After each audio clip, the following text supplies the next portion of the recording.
전체적인 경제 지표는 장기적으로 불황이 올 것으로 보여지는데 단기적인 시장의 방향성은 나쁘지 않습니다.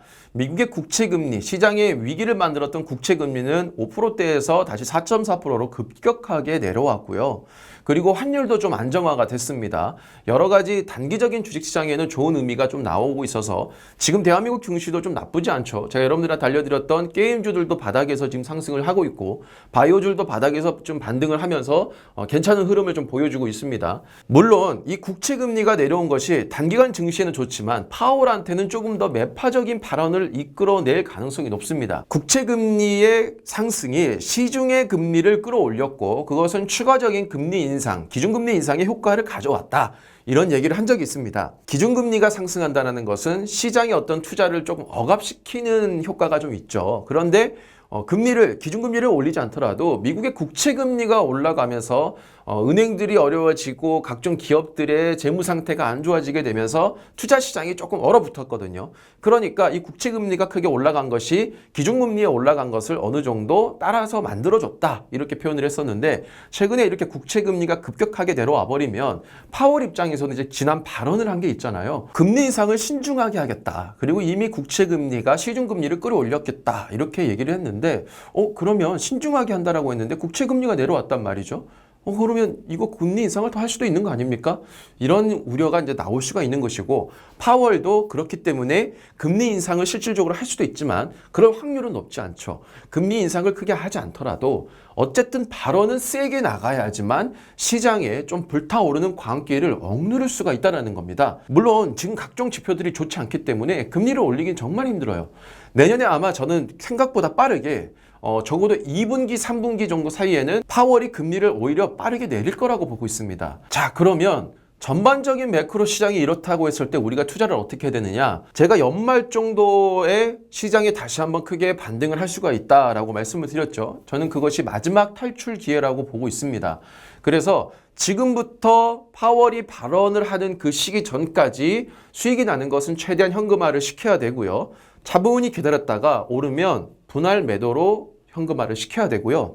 파월의 FOMC 회의 때 발언이 나올 게 12월 2일입니다. 그러니까 12월 초에 시장은 살짝 더 위축이 됐다가 연말에 또 산타랠리에 대한 기대감으로 증시에 자금이 유입되겠죠. 그래서 그때까지가 저는 전체적인 반등의 이제 기간이라고 보고 있습니다.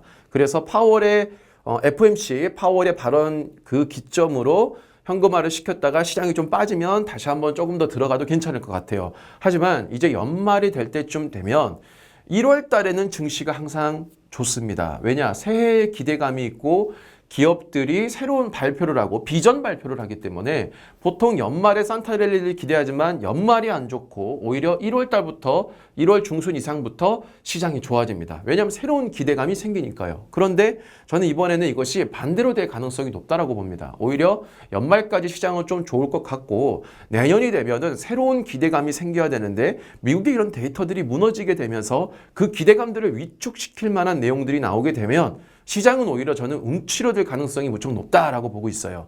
그래서 여러분들이 하셔야 될 전략은 연말까지는 어느 정도 투자를 해서 현금화를 좀 시키는 역할을 좀 하시고요. 내년 1월이 되면 투자는 조금 보류하셔야 될 것 같아요. 최대한 경기 침체가 크게 왔을 때는 모든 데이터가 무너지고 모든 주식들이 빠지게 됩니다.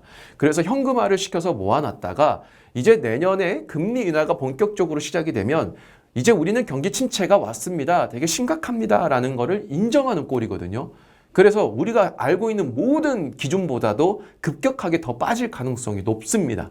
그리고 그게 그렇게 크게 빠졌을 때 금리가 인하를 해서 시장이 많이 빠졌을 때 그때부터 저는 다시 한번 공격적으로 시장의 투자를 분할로 절대 급하게 들어가면 안 되고 천천히 들어가야 된다고 봅니다. 그래서 그럴 때 미래에 대한 산업, 제가 얼마 전에도 설명드렸던 메타버스 같은 정말 성장할 수 있는 이 현실의 가시권에 들어와 있는 기업들을 투자하는 것이 좋고 그 외에 다른 미래 산업, 반도체 같은 기업들도 정말 좋지만 여러분들이 꼭 기억하셔야 될 것은 그와 같은 경기가 위축이 돼서 기업들이 이제 우후죽순으로 무너지게 되고 도산을 하게 될 때는 반드시 기대감만 가지고 절대 기업을 투자해서는 안 되고요.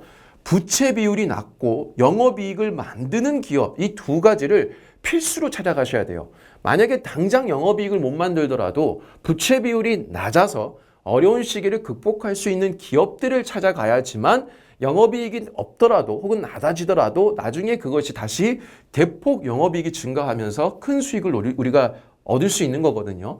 자, 그래서 여러분들이 큰 틀의 흐름을 일단 기억하실 것은 연말까지는 어느 정도 투자를 해서 현금화를 좀 가져가는 전략을 가져가시고 내년 초에는 투자를 조금 관망하는 듯한 자세로 가져가셔서 최대한 현금을 많이 들고 가시는 게 좋습니다.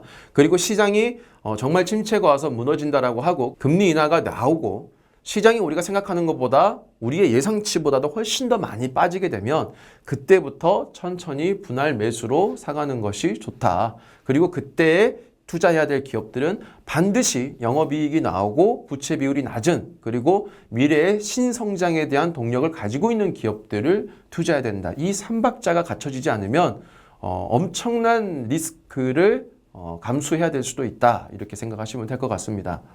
물론 전체적인 흐름이 이렇고 그 중간에 세부적인 흐름은 우리가 그 시기에 맞게끔 빨리빨리 대응을 하는 것이 가장 필요하기 때문에 여러분들도 주식의 종목만 찾을 것이 아니라 전체적인 경제의 데이터 그리고 발빠른 대응을 위한 여러분들의 학습을 지속적으로 만들어 놓으시는 게 정말 이 시장에서는 필요하다라고 생각합니다. 정말 주가가 낮은 애들을 사는 것이 여러분들이 손해를 보지 않고 큰 수익을 얻을 수 있는 방법입니다.